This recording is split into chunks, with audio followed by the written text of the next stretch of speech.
நாய்கள் கூட தற்போது BA பட்டம் வாங்குகிறது என திமுக அமைப்பு செயலாளர் RS பாரதி தெரிவித்த கருத்து பெரும் சர்ச்சையை உண்டாக்கியுள்ளது. நீட் தேர்வுக்கு எதிராக திமுக மாணவரணி சார்பில் சென்னை வள்ளுவர் கோட்டத்தில் நடைபெற்ற போராட்டத்தில் பேசிய அவர், தங்கள் பட்டப்படிப்புகள் டாக்டர் பட்டங்கள் திராவிட இயக்கம் போட்ட பிச்சை என்று கூறினார். எப்படி இருந்தது என்ற வரலாறை நான் சொன்னேன். நீதி கட்சியினுடைய ஆட்சி நடைபெற்றுக் கொண்டிருந்த போது, பனங்கல் அரசர் முதலமைச்சராக இருந்த போது, கர்னூலுக்கு பக்கத்தில் இருக்கின்ற ஒரு தாசில்தார் ஆபீஸுக்கு போகிறார்.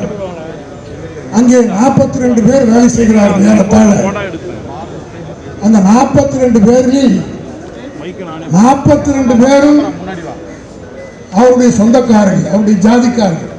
ஏன் வெளிப்படையாக சொல்ல பார்ப்பனர். ஒரு தாசில்தார், அப்பொழுது இருந்த அதிகாரம் தாசில்தார் அலுவலகத்திற்கு தாசில்தாரே வேலைக்கு எடுத்துக் கொள்ளலாம். அந்த 42 பேர் இருந்தார்கள். ஒரே ஒருவர் தாசில்தாருக்கு கது வைத்திருக்கிற அந்த தவாலி மட்டும்தான் வேறொரு சமுதாயத்தை சார்ந்தவன்.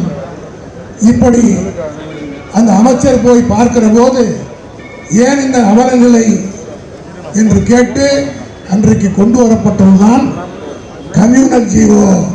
அந்த கம்யூனல் ஜீவோவால் தான் இன்றைக்கு எங்களவர்கள் டாக்டர்களாக பல பேர், நம்மாலே பாதி பேர் மறந்துட்டோம்.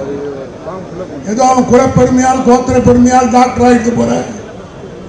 நான் வெளிப்படையாக பேசுகிறேன், அதை பற்றி நான் கவலைப்படுறவனே கிடையாது. அரசியல் பட்டதை வெளிப்படையாக பேசக்கூடிய ஒரு தைரியம் உள்ளவன் நான். காரணம் என்ன, இதை நாம் நினைக்கிறோம்.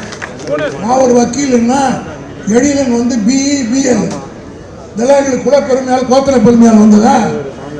இந்த இயக்கம் போட்ட பிச்சை வெளிப்படையாகவே நான் சொல்கிறேன்.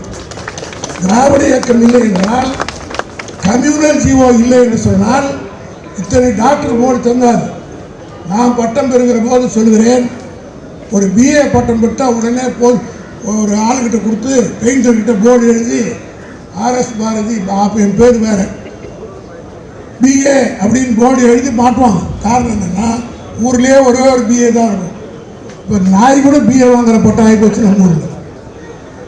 யாராவது எங்கேயாவது போர்டு போட்டிருக்கீங்களா? இப்போ யார் வீட்லையாவது BEன்னு தொங்குதா?